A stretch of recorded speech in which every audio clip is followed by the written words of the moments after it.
Hello everyone, welcome to DAV e learning. So guys, आज हम हमारा बैंकिंग का टॉपिक कंटिन्यू करेंगे। मनी मार्केट जो हमने लास्ट क्लास में कंटिन्यू शुरू किया था। तो मनी मार्केट के हमने लास्ट क्लास में क्या मीनिंग देखा था, उसके हमने कंपोनेंट्स भी किए थे एंड हमने फाइंड देन उनके इंस्ट्रूमेंट्स किए थे। ठीक है, आज हम उनके features of money market, importance and उसके डिफेक्ट्स वो आज हम कंटिन्यू करेंगे। ठीक है, तो अब हम शुरू कर रहे हैं फीचर्स ऑफ मनी मार्केट कि मनी मार्केट के क्या क्या फीचर्स हैं। नंबर 1 इज को एग्जिस्टेंस ऑफ टू सेक्टर्स।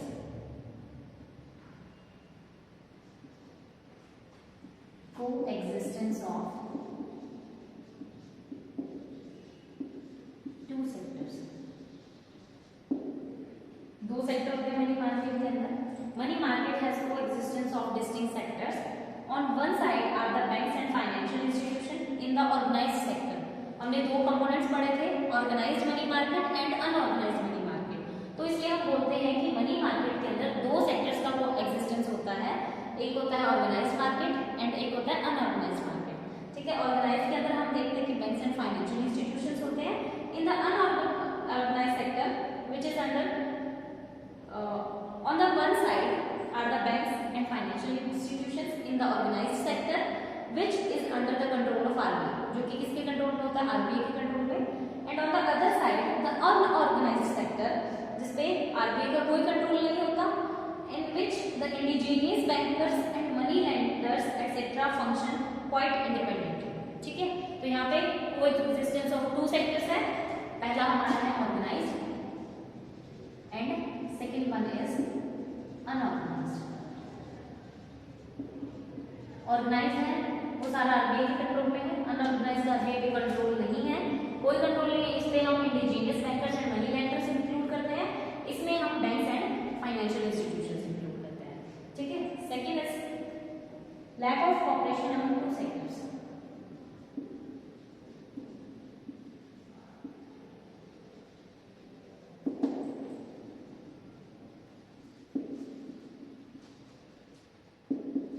ये भी इसका एक फीचर है, lack of cooperation among two sector. अगर हम देखें तो इसकी डिसएडवांटेज भी बन रही है कि दोनों सेक्टर के बीच में कोई कोऑपरेशन नहीं है।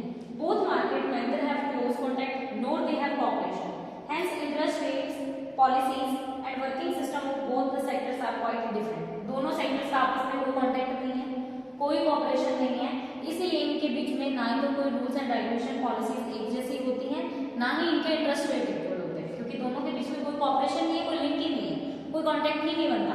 इसलिए दोनों के बीच में कोई जो इंटरेस्ट रेट है, जितनी भी पॉलिसीज होती है वो सब डिफरेंट होती है। Next is lack of developed bill market.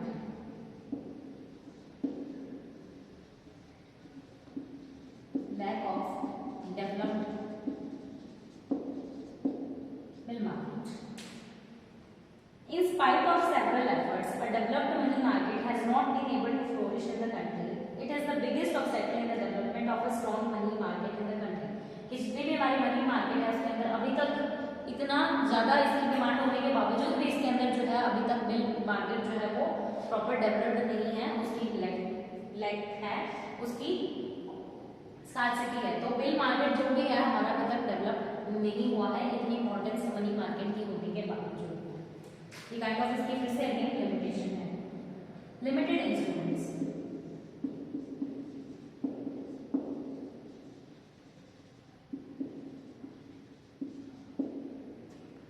Limited instruments, monetary transaction taking place with the help of few instruments like call money, treasury bills, commercial bills, whereas various new instruments have developed in the developed countries of the world from whom we are still far away। Limited instrument कि हमारी जो money market में हमने instrument पढ़े वो सिर्फ 6 types के थे, लेकिन जो जितनी अलग डेवलप्ड कंट्रीज हैं उनमें और भी बहुत सारे ऐसे डॉक्यूमेंट्स आ चुके हैं, इंस्ट्रूमेंट्स आ चुके हैं मनी मार्केट के अंदर। लेकिन हमारे इंडिया में अभी भी हम बहुत थोड़े से ही इंस्ट्रूमेंट्स यूज कर रहे हैं, बहुत हमारे फ्यू इंस्ट्रूमेंट्स यूज किए जाते हैं मनी मार्केट के अंदर। लेकिन अदर जितनी भी डेवलप्ड मार्केट्स हैं उनके अंदर जो है बहुत सारे इंस्ट्रूमेंट्स आ चुके हैं जो कि हमें अभी तक पता भी नहीं। Limited number of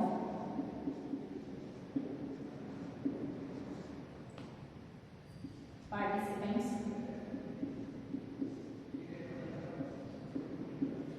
in money market.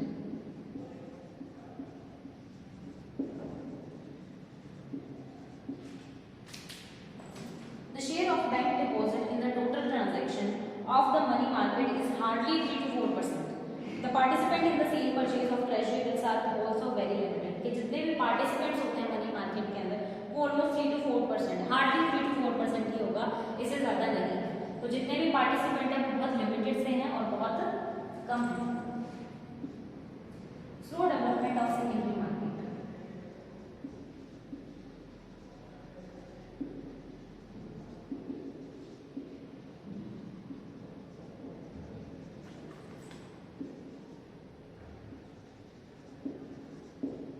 Slow development of secondary market. Due to limited development of money market in India, its secondary market is also still very backward. If some bank purchases or discounts commercial bills of any commercial firm, lack of its rediscounting is still problematic. Of course, since 1990 efforts are ongoing for bringing out the improvement. लेकिन अभी भी इसकी development में कोई improvement नहीं आई है। इसका जो डेवलपमेंट चल रहा है सेकेंडरी मार्केट का बहुत ज़्यादा स्लो चल रहा है। ठीक है, diversity in interest rates.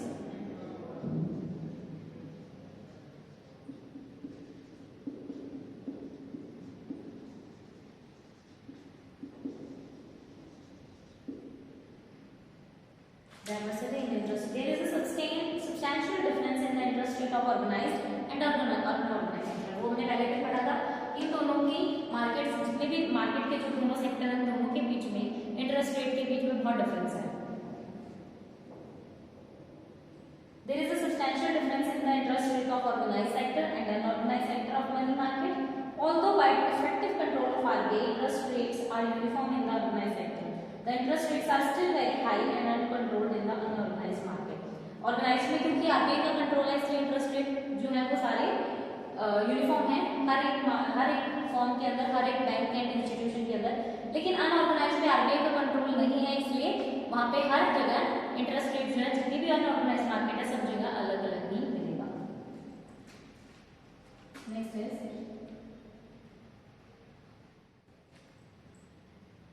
unbalanced and inadequate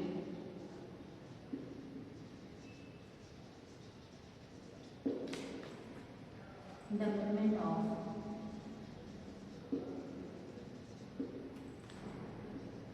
banking services.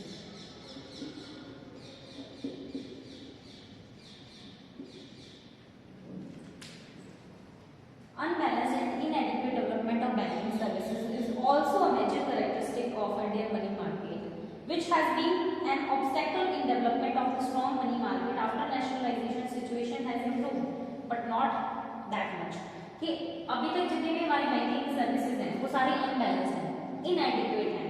That's why अभी तक नेशनलाइजेशन के बाद इंप्रूवमेंट चल रही है, बट इंप्रूवमेंट हुई नहीं है, स्टिल इन प्रोग्रेस चल रहा है कि जितनी भी बैंकिंग सर्विसेज है वो सारी इक्वली इतना डेवलप्ड तरीके से प्रोवाइड नहीं करवाई जा रही, सब में कहीं ना कहीं लैकिंग है। Lack of standard हंडीज।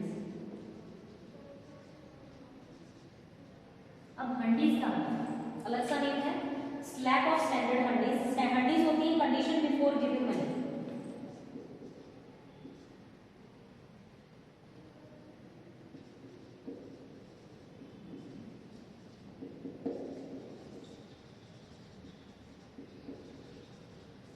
Condition before giving money, पैसा देने से पहले जो हम कंडीशंस रखते हैं उन सब कंडीशंस को, जैसे कोई सिक्योरिटी रखवाना, कोई डॉक्यूमेंट रखवाना, कोई प्रॉपर्टी के हैं, चाहे कोई ज्वेलरी है, कुछ भी रखवाते हैं, तो कंडीशन जो होती है उसको हम बोलते हैं hundis. Most of the transaction in unorganised sector is through various hundis written in regional languages. Due to difference in the language and format of these hundis, difficulties are experienced in their acceptance and discounting. और जो भी हंडीज लिखी जाती हैं ये सारी different forms में होती हैं, डिफरेंट लैंग्वेजेस में होती हैं, क्योंकि हो सकता है कि कोई मनी लेंडर है वो किसी और लैंग्वेज बोलता हो, कोई और लैंग्वेज यूज करता हो, तो उसकी लैंग्वेज और जो लेंडर एंड बॉरोवर दोनों की लैंग्वेज में डिफरेंस आने की वजह से भी प्रॉब्लम्स क्रिएट होती हैं। Last one is lack of clearing house.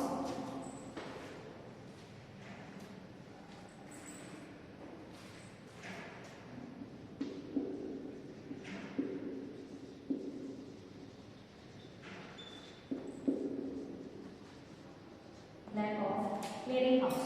Of course, settlement of transaction of various banks is done through clearing houses in Indian money market. There is distinct lack of clearing houses for settlement of the transaction of other financial institution and the organized sector. कि clearing house की facility banks में तो क्या है, हर एक का account होता है तो आपस में एडजस्टमेंट हो सकती है, आपस में जिनके अकाउंट होते हैं तो वो उनका सेटलमेंट हो सकता है. लेकिन जो फाइनेंशियल इंस्टीट्यूशंस हैं ऑर्गेनाइज सेक्टर के, अदर फाइनेंशियल इंस्टीट्यूशन है, वहाँ पे सेटलमेंट फैसिलिटी नहीं होती, तो इसलिए उनको बहुत ज़्यादा प्रॉब्लम आती है. क्लियरिंग हाउस फैसिलिटी हर एक फाइनेंशियल इंस्टीट्यूशन में नहीं होती. बैंक्स तो कर लेते हैं, बैंक्स में होती है, लेकिन हर एक फाइनेंशियल इंस्टीट्यूशन की में ना होने की वजह से भी इसमें प्रॉब्लम्स आती हैं. तो ये भी कहीं ना कहीं इसका एक फीचर है. ठीक है, नेक्स्ट हम करेंगे defects and shortcoming in Indian money market. इसमें बहुत से मोस्टली पॉइंट्स हैं जो मैच कर रहे हैं डेफिशिएंसीज के साथ, डिफेक्ट्स के साथ. इसमें बहुत से नेगेटिव पॉइंट्स हमने लिखे हैं. ये सारे फीचर्स हैं इसके, बट इनमें मोस्टली पॉइंट नेगेटिव इफेक्ट्स ही बता रहे हैं. तो उन सब पॉइंट्स को हम नेगेटिविटी के अंदर अगर हमसे पूछा जाए एग्जाम के अंदर कि व्हाट आर द लिमिटेशंस और व्हाट आर द डिफेक्ट्स और शॉर्टकमिंग्स और डेफिशिएंसीज इन मनी मार्केट, तो हम इनमें से मोस्टली चूज कर सकते हैं बिकॉज इनमें मोस्टली सारी नेगेटिव पॉइंट्स ही लिखे हैं.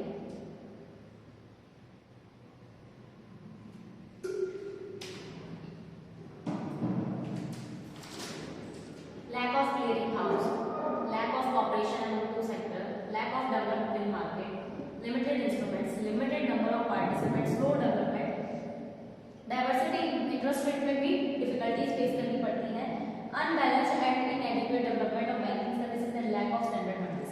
ठीक है, तो ये सारे पॉइंट्स हम नेगेटिविटी के अंदर भी लिख सकते हैं.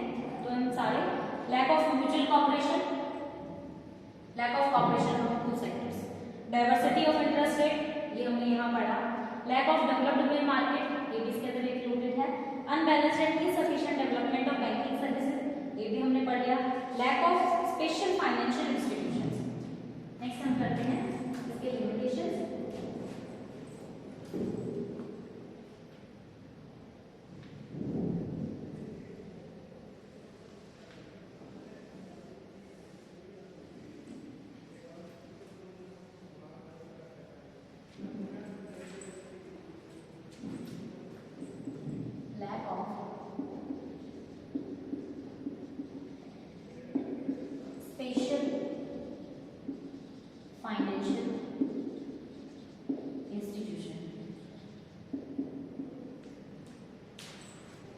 In developed countries, distinct special financial institutions exist for various types of loans. Not only that, discount houses and acceptance houses also exist for acceptance and discounting of the bills. In India, such special institutions are still in infancy. ठीक है, कि हमारे यहाँ पे India में क्या है, lack of special financial institution है. जो डेवलप्ड कंट्रीज है ना बाहर की, वहाँ पे क्या होता है, अलग मार्केट्स बनी है. मनी मार्केट के अंदर भी अलग अलग इंस्टीट्यूशंस बने हुए हैं, फाइनेंशियल इंस्टीट्यूशन बने हुए हैं. क्लियरिंग हाउस इंस्टीट्यूशन है, एक्सेप्टेंस हाउस इंस्टीट्यूशन है, डिस्काउंटिंग ऑफ बिल्स इंस्टीट्यूशन है, कि जहाँ पे हर एक फैसिलिटी मिल रही है. लेकिन हमारे इंडिया में ऐसे इंस्टीट्यूशन का अभी भी बहुत ज्यादा इन्फ्लुएंसी है, कमी है. तो दैट मींस ये हमारे लिए एक नेगेटिव पॉइंट है. Seasonal demand of funds.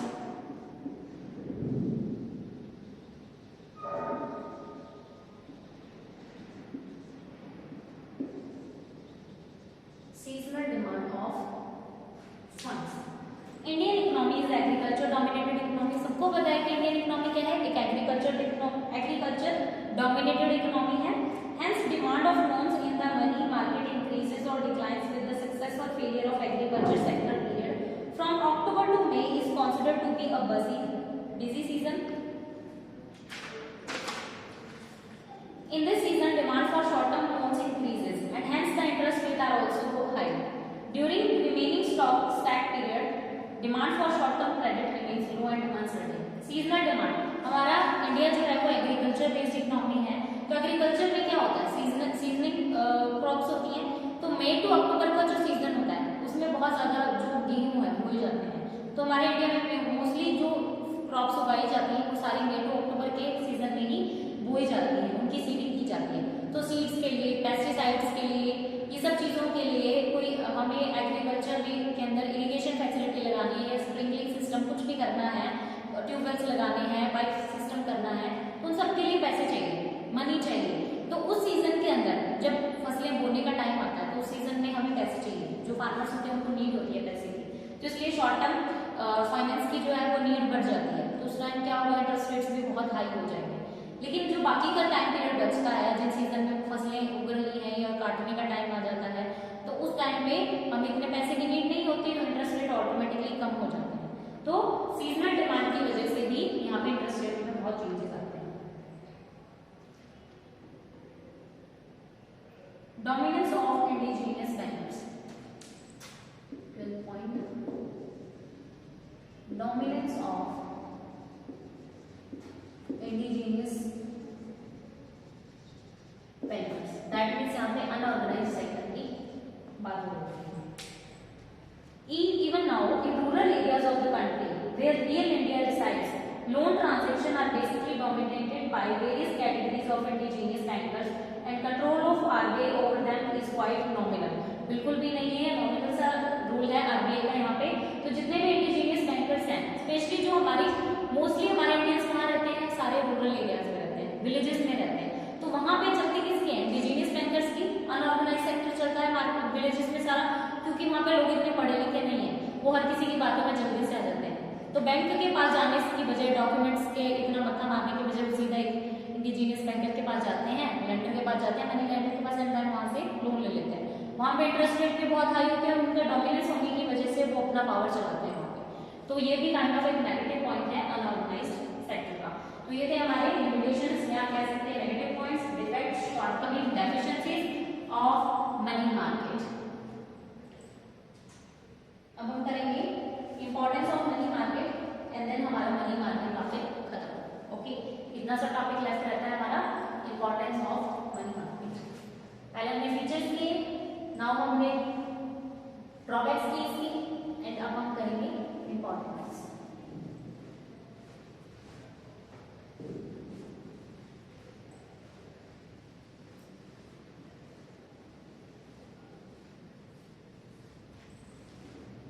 ये सब मैंने पॉइंट्स डिस्क्राइब किए हैं, इन सब के अंदर क्या मैटर लिखना है, क्या चीजें इसके अंदर हमें मेंशन करनी पड़ेगी, इस सब का मैटर मैंने पीडीएफ में सेंड कर दिया है, स्टडी मटेरियल के अंदर आप देख सकते हो, एंड पॉइंट्स मैं आपको समझा दूंगा।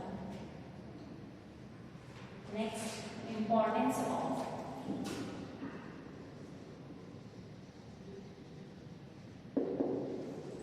Money market.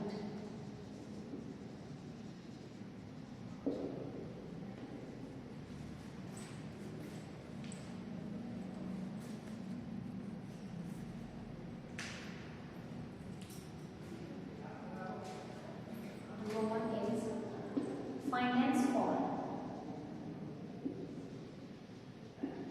industry.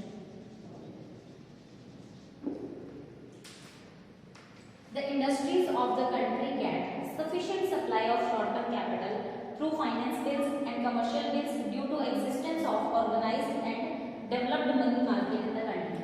कि developed money market है, organized money market, that means जितने भी banks हैं, financial institutions हैं, तो उनकी वजह से हमें इंडस्ट्री में हेल्प मिल रही है कि हमें इंडस्ट्री चलाने के लिए फाइनेंस अवेलेबल हो रहा है, हम रॉ मटेरियल एडजस्ट कर सकते हैं, हम इंफ्रास्ट्रक्चर लगा सकते हैं, हम इजीली मशीनरी टेक्नोलॉजी सब ले सकते हैं, क्योंकि हमारे पास अब शॉर्ट टर्म फाइनेंस अवेलेबल है। ठीक है, तो जितने भी हमारा ऑर्गेनाइज सेक्टर है उन सबसे हमें फाइनेंस अवेलेबल हो रहा है। ठीक है, short term finance for commerce and trade.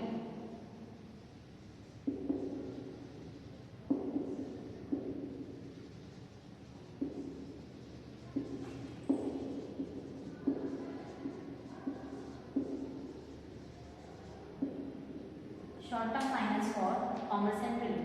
Due to organized money market, trade and commerce get encouragement with the help of short-term finances, commercial bills, cash credit, overdraft facilities, and also the cooperation of acceptance houses and discount houses, which help in accomplishment of various commercial activities.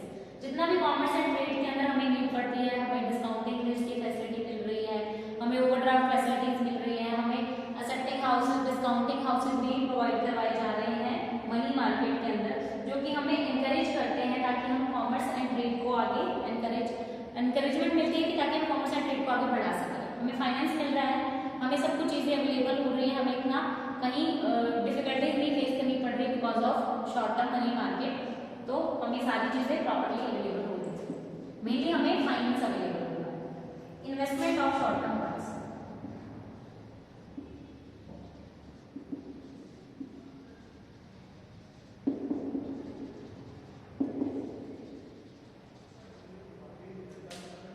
the commercial banks and financial institutions earn profits by investing their deposit money in the form of short term loans along with maintaining liquidity of their deposit. Money at call is the most liquid form of investment in trade. कि जितने भी हमारे investment कौन कर रहा है यहाँ पे, बैंक्स हैं, फाइनेंशियल इंस्टीट्यूशंस हैं, जितने भी कमर्शियल बैंक्स हैं वो सारे यहाँ पे इन्वेस्टमेंट कर रहे हैं शॉर्ट टर्म फॉर्म के अंदर, ठीक है। जितने भी अपने डिपॉजिट है वो भी मेंटेन करके रख रहे हैं, प्लस लोन भी प्रोवाइड करवा रहे हैं, चाहे वो इंडस्ट्री है, चाहे कॉमर्स एंड ट्रेड है, चाहे वो एग्रीकल्चर है, सभी डिपार्टमेंट को वो शॉर्ट टर्म फाइनेंसेस अवेलेबल करवा रहे हैं, अपना डिपॉजिट भी मेंटेन करके रख रहे हैं। और सबसे मोस्ट लिक्विड फॉर्म होती है मनी एट कॉल, वो भी सर्विसेज वो प्रोवाइड करवा रहे हैं। तो जितना भी कोई कौन कर रहा है इन्वेस्टमेंट, यहाँ पे बैंक्स एंड फाइनेंशियल इंस्टीट्यूशन में भी इन्वेस्टमेंट कर रहे हैं, तो उनका प्रॉफिट बढ़ रहा है। इन्वेस्टमेंट करने के बाद उनको इंटरेस्ट मिलेगा, इंटरेस्ट ही उनका मेन प्रॉफिट है, तो वो भी कहीं ना कहीं अपना प्रॉफिट अर्न कर रहे हैं, वो उनको भी बेनिफिट होगा। Helpful in capital formation,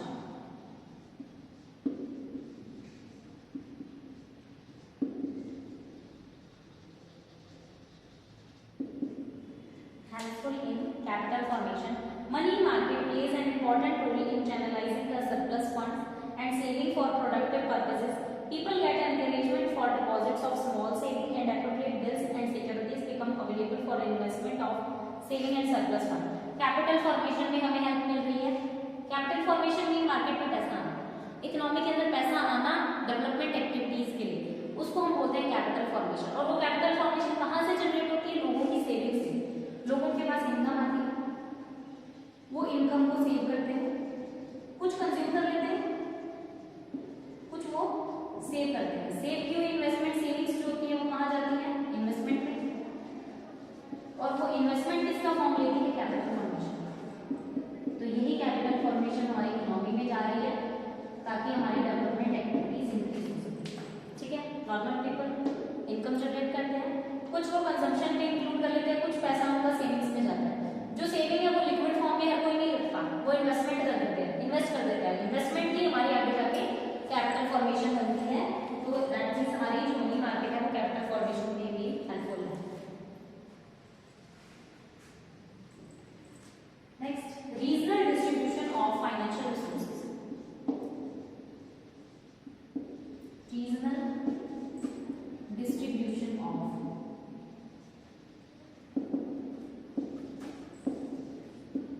financial resources.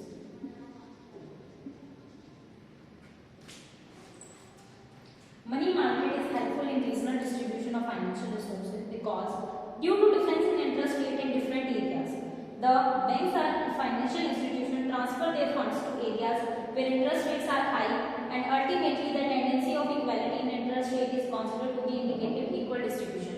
ठीक है, regional distribution of financial resources means equal distribution होना। वो रीजन्स जहाँ पे मनी की कमी है, जहाँ पे इतना पैसा नहीं है लोगों के पास, उन इकोनॉमीज में जाना, उन एरियाज में जाना। तो मतलब वो एरियाज जहाँ पे पैसा नहीं है, इतना लोग बहुत ज्यादा बैकवर्ड है अभी, तो लोगों के पास इतना पैसा नहीं है इन्वेस्ट करने के लिए, तो उन एरियाज में जाना, मनी मार्केट की फैसिलिटी प्रोवाइड करवाना, और वहाँ पे इंटरेस्ट रेट भी बिल्कुल नॉमिनल से होते हैं, इतने ज्यादा हाई नहीं होते। क्यों? क्योंकि ताकि हमें रीजनल डिस्ट्रीब्यूशन करना है, इक्वल डिस्ट्रीब्यूशन करना है, ताकि जितने वो बैकवर्ड एरियाज है वो भी आगे आ सके, उनमें भी इन्वेस्टमेंट का इंक्रीमेंट हो, वहाँ पे भी लोग जो है वो अपना कोई फॉर्म लगाए, कोई इंडस्ट्री लगाए, कुछ एक मतलब शुरू करें वो काम। तो उनको पैसा कौन प्रोवाइड करवा रहा है, मनी मार्केट। जो फर्म्स हैं, जो इंस्टीट्यूशंस हैं, जो बैंक्स हैं, वो उनको फैसिलिटीज प्रोवाइड करवा रहे हैं मनी मार्केट की, ताकि इक्वल डिस्ट्रीब्यूशन हो सके सारे रिसोर्सेज का। Supply of finance to government.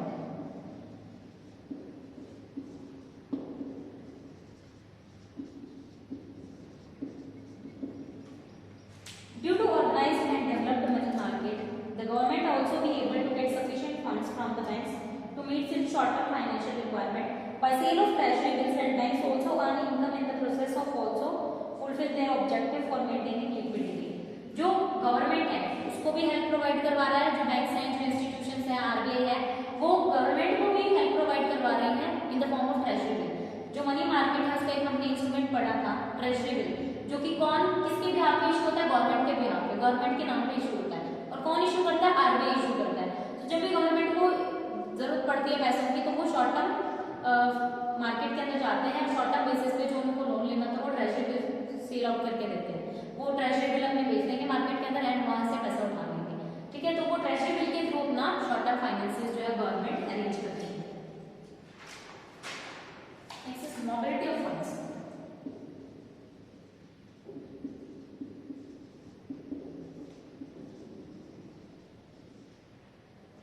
Money market helps in mobilizing the short-term funds from one place to another, and from one we use to another profitable use. Mobility of funds is also useful for economic development. Money market जो है उसके अंदर mobility of funds easy है, mobilize हो जाते हैं funds, एक place से दूसरे प्लेस पे easily जा सकते हैं क्योंकि वहाँ पे फर्म्स हैं, इंस्टीट्यूशंस है, तो वो फर्म्स इंस्टीट्यूशन एक प्लेस से दूसरे प्लेस बहुत इजीली मूव कर सकते हैं। ठीक है, तो ये नहीं है कि हमें इतना पैसा उठा के ले जाना है, हमें सिर्फ बैंक्स की जो है ब्रांचेस खोलनी है वहाँ पे उन एरियाज में, ताकि वहाँ पे इजी फैसिलिटी मिल सके मनी मार्केट की हर जगह पे। तो मोबिलाइजिंग मतलब फंड्स जो है वो इजीली मोबिल हो रहे हैं, एक जगह से दूसरी जगह इजी पहुंच रहे हैं। Helpful in developing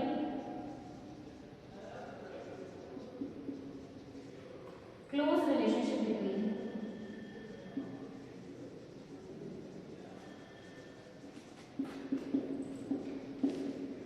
debtors and creditors, कि जो भी डेटर्स एंड क्रेडिटर्स हैं उनके बीच में क्लोज रिलेशनशिप बिल्ड हो जाते हैं।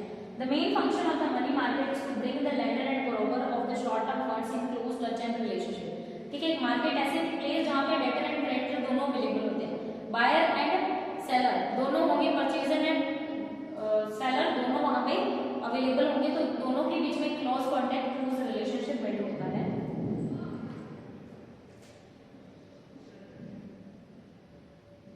Measure of economic progress.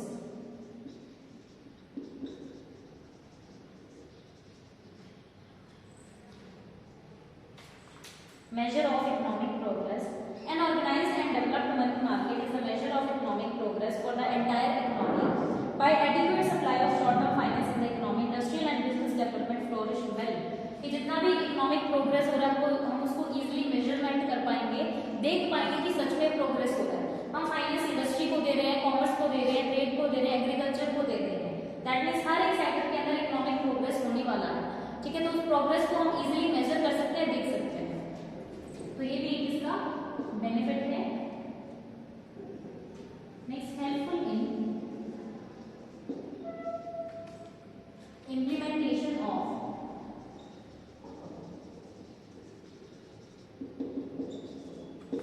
monetary policy. Helpful in implementation of monetary policy. RBI may effectively implement its monetary policy. It can also successfully implement the policy of credit control by purchase and sale of various types of short-term securities and bills and other commercial instruments in the open market. ठीक है, तो जो ये helpful है money market है, वो हमारा monetary policy implement करने में भी बहुत हेल्पफुल होता है। कि अगर जो आरबीआई है जितने भी ट्रेजरी बिल्स है या अदर डॉक्यूमेंट्स हैं, अगर मार्केट से परचेज कर लेगा, जितनी भी सिक्योरिटीज है तो मार्केट से परचेज कर लेगा, तो मार्केट में क्या होगा? मार्केट से परचेज करते ही मार्केट में पैसा आ जाएगा। क्यों? क्योंकि आरबीआई ने क्या किया, वो सारे सिक्योरिटीज परचेज की और उसके बदले में इकोनॉमी में पैसा दे दिया, तो दैट मीन्स वहाँ पे मनी फ्लो इंक्रीज हो जाएगा। एंड वही अगर हमें मॉनेटरी पॉलिसी को स्ट्रिक्ट करना है, दैट मीन्स हमें मनी सप्लाई कम करना है, तो आरबीआई क्या करेगा, वही सिक्योरिटीज मार्केट में सेल आउट कर देगा। जो उसने परचेज की थी वो सेल आउट कर दी, दैट मीन्स मार्केट से सारा पैसा तो आरबीआई के पास आ गया और मार्केट में सिर्फ डॉक्यूमेंट रहेंगे। ठीक है, तो ये जो मनी मार्केट है इसके जो इंस्ट्रूमेंट्स होते हैं वो इम्प्लीमेंटेशन ऑफ मॉनेटरी पॉलिसी में भी बहुत हेल्प करते हैं। तो ये सारे प्लस पॉइंट्स हैं, इंपॉर्टेंस हैं, एडवांटेजेस हैं, पॉजिटिव इम्पैक्ट्स हैं इसके मनी मार्केट के। फाइनेंस फॉर इंडस्ट्री प्रोवाइड करवाता है, short term finance for commerce and trade भी अवेलेबल है, investment of short term funds भी अवेलेबल है। इन्वेस्टमेंट कौन करता है? Banks and financial institutions. Helpful in capital formation, market में पैसा आते ही, इन्वेस्टमेंट होते ही कैपिटल फॉर्मेशन जनरेट होता है। Regional equal distribution of financial resources, supply of finance to government, government को भी फाइनेंस प्रोवाइड करवाता है। मोबिलिटी ऑफ फंड्स, कि फंड्स जो है शॉर्ट टर्म फंड्स हैं, हमें एक जगह से दूसरी जगह इजीली मोबिल हो सकते हैं, हम एक जगह से दूसरी ट्रांसफर कर सकते हैं। Helpful in developing close relationship between debtor and credit. Market के अंदर एक सेलर होगा, एक परचेजर, दैट मींस एक डेटर होगा, एक क्रेडिटर होगा, उन दोनों के बीच में क्लोज रिलेशनशिप बिल्ड होगी। मेजर ऑफ इकोनॉमिक प्रोग्रेस, कितनी प्रोग्रेस हो रही है इकोनॉमी के अंदर वो भी हम देख सकते हैं। Helpful in implementation of monetary policy, monetary policy के क्या इंपैक्ट पड़ने चाहिए वो भी हम इजीली इम्प्लीमेंट कर सकते हैं। तो ये हमारा मनी मार्केट का टॉपिक कंप्लीट होता है। हमने पढ़ लिया मनी मार्केट, मीनिंग देखा हमने, फिर देन हमने उसके कंपोनेंट्स किए, हमने इंस्ट्रूमेंट्स भी किए, हमने उसके फीचर्स किए, डेफिशिएंसीज की, एंड हमने अब उनकी इंपॉर्टेंस भी खत्म कर दी। तो हमारा मनी मार्केट टॉपिक यही खत्म होता है। So that's all for today.